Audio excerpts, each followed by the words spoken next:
Hey, what's happening guys? Mark in the coral room today on Mark's Aquatics. Right, on this little video we're going to be starting to put the plumbing together under here. Remember last time we fitted the bulkheads in there in each tank, the sump tank.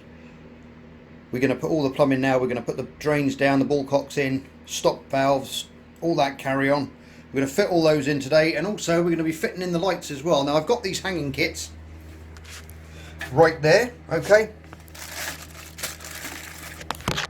That's the ones we're going to be using, and 2 on each, and I think we're going to have, what are we going to have there? Probably going to have 3. You're going to have 3 lights because they've got quite a wide spread on these lights.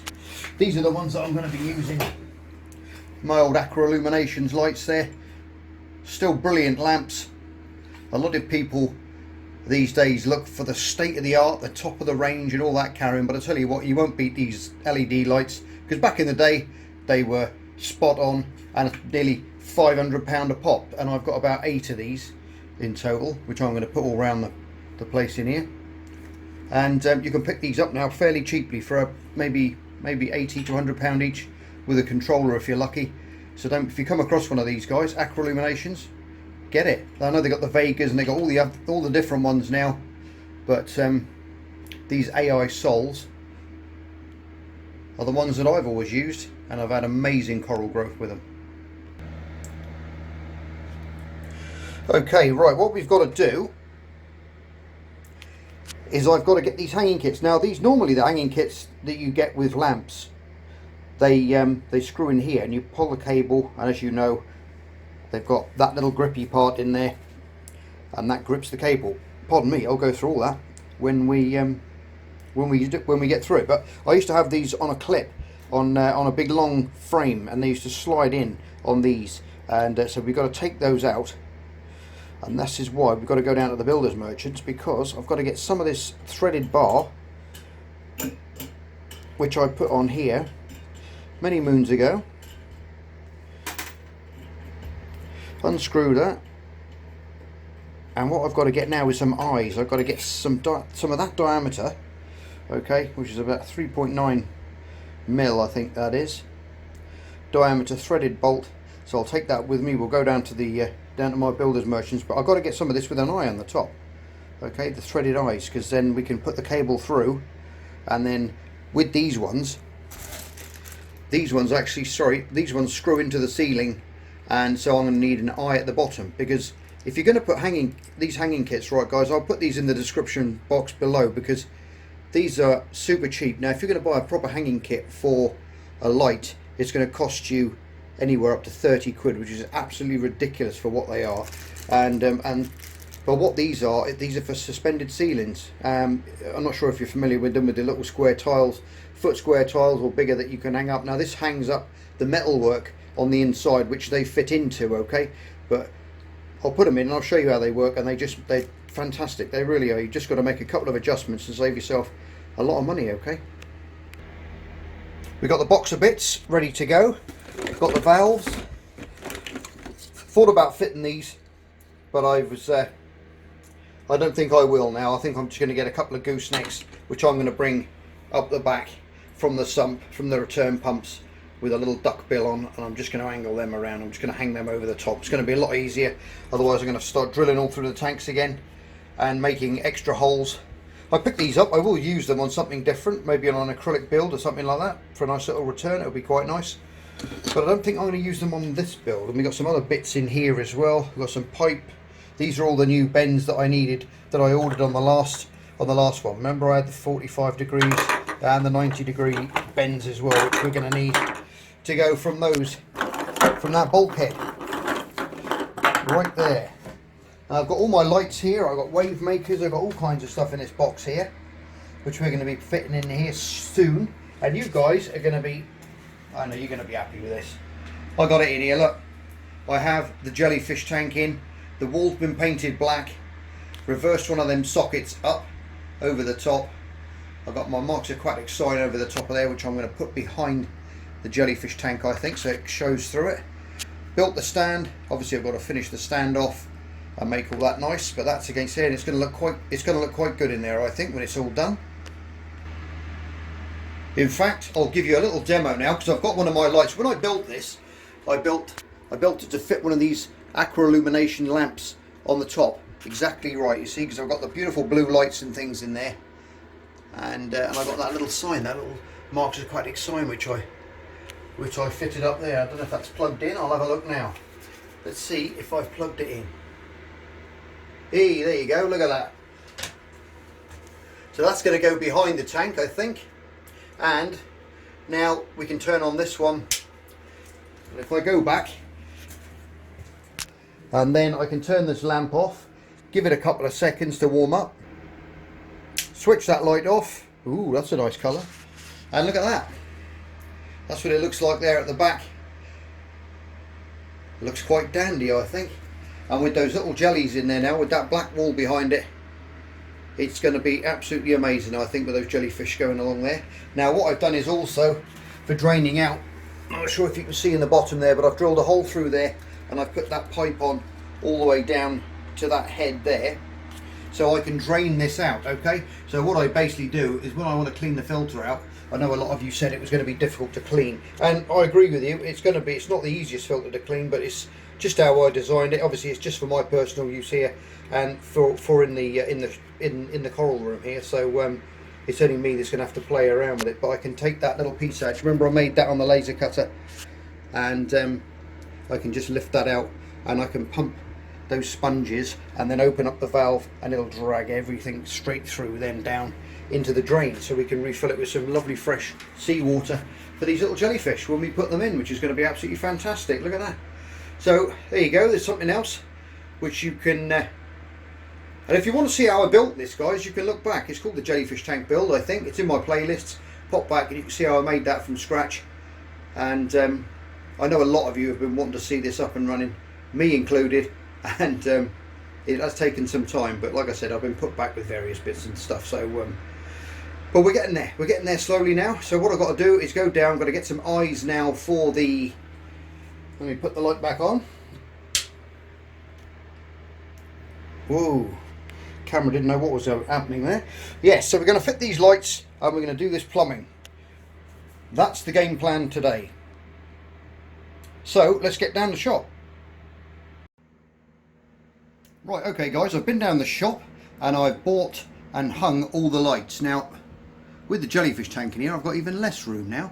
But there you go, that's what I've done. These little guys, they just go into the roof. Let me come around here a bit and I'll get out the way of the light.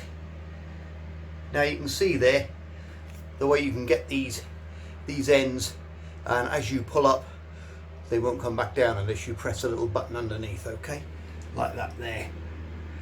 Really strong. All you've got to do, or all I've done in this case, is I've got some hooks on there and I've just crimped a little loop so I can just hook them and loop them under there. And now we've got 4. I decided to put 4 under there.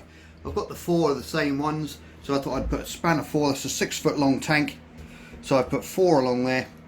Now what I've got to do is put all the wiring up. Basically I've got to put a link cable from one to the other all the way along to link them all up for the technology side. Then we're going to have one controller which I'm going to stick to the wall somewhere, and also all the ballasts are going to be cable tied along there, and then I'll coil up. These kind of lights are okay really if you're putting them under a hood or somewhere with a built-in, unless you get them on a proper running system as well. You can hide things away in the back of your aquarium, but obviously this is going to be more of a growing out sort of little growing out coral station here for me to have a mess around with again. And so tidiness isn't of the essence like if it were to be in your house. So but I'll keep it all tidy. I've got to clip back and cut back all these cables, all the loose bits first, but I've got them about a good foot off the tank, which is about a good size, sorry, a good distance away from the top of the tank to keep them away, so we don't go burning corals. And these are fully adjustable as well on the power, so we can up and down the rate of these lights right up to 100% and right down to 0 to 100%. Lightning storms, you name it, you can create all sorts with these lights. They're fantastic, they really are. So we've done that, so that's another job done. I've got another 3 to put up over the other frag tank at the end here, which I've got somewhere around. I think I packed them away again. Got my big box of bits now, and also I've been to get some adhesive as well, some gluing adhesive, because the last one I had was a little bit a little bit gone off. So we've got all our 45-degree bends, we've got our 90-degree bends, we've got our valves, everything we need there to make our upstands. So we're going to get on with that. Super tight in here, guys, it really is. But as you can see, we've got the sump system down here. Under there, where I've cut that off, we need to put the pipe work. Basically needs to come down from here. Okay, I'm going to bring it down, I'm going to kick it out a bit, and then bring it along, and then through there, and then another bend, and then drop that into there. And this one, the other side, is nearly above it anyway, so we can put both of the drains going into this side here. Now you'll notice there's no baffles in this at all. It's just a bog standard tank at the moment, nothing in it at all. Now I've found in the past, with a big sump like this, you don't need to have all these fancy baffles and bubble restrictions and stuff so you don't get the air. When you've got the inlet there and you've got the pumps and the skimmers all down this end, I like to put live rock and things in here and make barriers with the live rock, okay, and then have an area down there where I can grow some callirpa as well, Cheeto, stuff of that nature. The old Cheetah morpher, which is fantastic at eating away nitrates and keeping everything nice. And because there's going to be no fish, or maybe 1 or 2 fish in this whole system, it's going to be very, very low on nutrients anyway. But I want to keep this as another tank. I could put separators in there. Most people put them down just to separate if they're going to put different types of media in, but I don't tend to bother. And I've had some success over the years with coral growth, and it's been absolutely brilliant. And now another thing you'll see, which I'm not going to be putting in, you see a lot of sump systems, okay, but they've got a little square piece over the edge there. They've got 2 filter socks in, and they just hang down. And all you marine guys will be familiar with filter socks, and that water comes down from your main tank into your filter sock, which takes all the particulate matter out, all that rubbish out, and you can take them out of their little holders now and again, and you can rinse them out, okay, and clean them out. Now, I used to use these, but I went back to the idea of nature, and you know, you haven't got them in nature, so the way that I look at things is keep it as natural as possible. The amount of micro life that these things strain out is absolutely unreal. Now, if you've got little rotifers and you've got little copepods and things which are breeding and will breed up in your tanks, if you haven't got like mandarins and other little fish that are going to eat them, okay, they're really going to breed well, okay, in your tanks. But when you've got these filter socks on, everything that goes down that tube ends up in that filter sock, okay, and anything, like I said, anything that goes down here from your main tank, it's all going to be going around. It'll go up the tube, down the tube, into the filter sock, and you rinse it away. So you're getting rid of all this tiny micro life just for no reason at all. And I mean, it's the beneficial side of having micro life in your tank is absolutely fantastic, especially for corals, because corals, as you know, at night, or if you didn't know, at night, they photo through the day. They get that sunlight into them in the day. They feed. That zooxanthellae will then work away. The algae within the corals will create sugars to feed the corals, okay. Now in the night time, all the little tentacles and little tendrils come out of these corals, okay, and they will catch minute little phytoplankton and different things in the water and planktonic creatures that float by and feed on them during the night. So they feed on the sun in the day, they feed on the plankton of the night, okay. But when you take and you put these filter socks in, that takes all that out.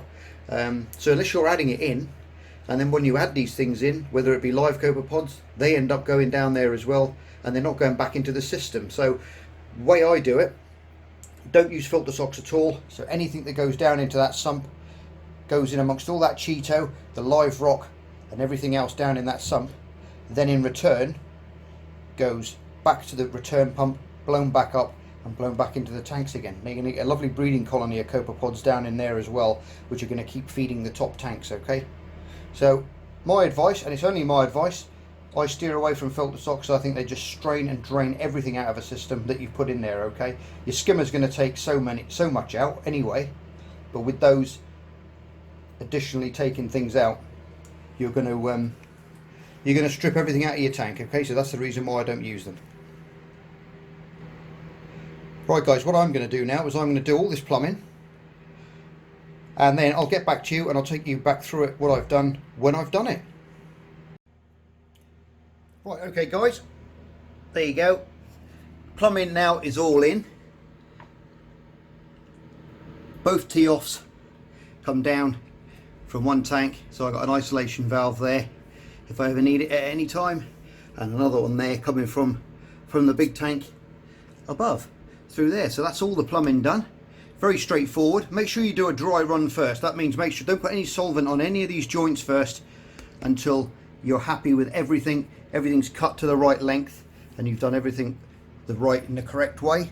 Okay guys, and then you're going to be ready to glue up, which basically you just got to get your adhesive, run some around inside there, slot it together, and that it will then be joined for life, and you'll have a watertight joint there. Okay, but make sure you put some nice decent amount of adhesive around each one, so you'll see a little bit squirt out all the way around. You'll know you've got a nice watertight seal then, and then we can come up above here then, and I can involve you guys a little bit more, and we can make these anti-gurgle upstand pipes that are going to fit in there. Okay, right guys, that's all done. Now what we've got to make is one of these. Okay, so a little upstand, and the water then, obviously when it's in the tank, the water raises up, goes through there, goes down and back down into your sump. Okay, now we may have to drill a little hole in the top of there, let a bit of air in, but that slows that takes all that gurgling out of the water. Now I've cut the other bits here for the other one that I need. So you need your down pipe, which is going to go obviously into your bulkhead, fit in there. I always cut these a little bit long, because as you fill the tank up you can get a good idea on how full you want your tank, okay, before it starts to overflow and go back down. So we've got some adjustment. Now you don't need to glue any of these, okay, just stick them all together.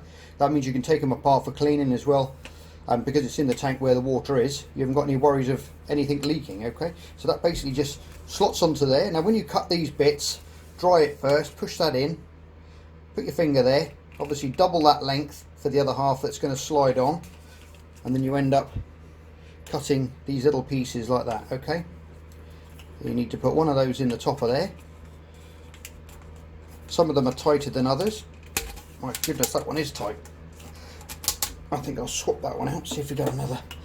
Let's say some of this pipe, you see that one slotted in easier. When this pipe's extruded, sometimes it can be thousandths of a mil difference. So some of them are super tight and some of them aren't. So then we've got that going in the top there. Then your cap fits on there, okay. And we get the other piece, slide that one in there, and we screw that one in there, make sure it's nice and level, upright. And now we've got two nice stands, and what I'll do is now I'll take you out of there and we can fit them in there, dry run them in. As you can see, they're a little bit high at the moment, but we've got one there. And this tank's a bit higher than the other one, but we can cut them all the way down to size in a minute once we fill that water up. Okay, and there we go, we got two upstands. So obviously as that water now raises up there, this one's not going to be far off, maybe a little bit high. Might have to take a half an inch off of that pipe before that water starts to go back down and into the sump. Okay, and it will keep some of that noise down, especially if you're in your house and you're doing these, fitting a sump. It's really important to have one of these either in the back of your weir on your down pipes, where, you know, normally you get a weir in a house tank going across here with all your combs going across there, okay, to stop your fish going in, and your pipes then would be behind. You'd have an overflow pipe as well in case anything happened, maybe two holes in your tank. But then by putting one of these little bits on the top, you'll cut down all that noise. Okay, and your wife will leave you alone, or your boyfriend, for moaning at you about having gurgly aquariums. Right then guys, that's all that bit done. The lights are now in and supported all the way along. The jellyfish tank is in and all looking great. I've got to do a couple of alterations on that, maybe paint that wall again at the back, paint the stand, then we're going to clad everything in plastic, and we're getting somewhere now. Anyway guys, hope you like that little update and that little short, oh it's not short, it's quite a long video actually, this one, of how this little room's coming together. Super exciting, can't wait to get it full of seawater and get some critters and creatures lurking around in these little tanks. It's going to be great fun. Anyway guys, as always, take care, love you loads, you're all stars. See you on the next edition of Marcus Aquatics. Bye for now. Just me and my guitar.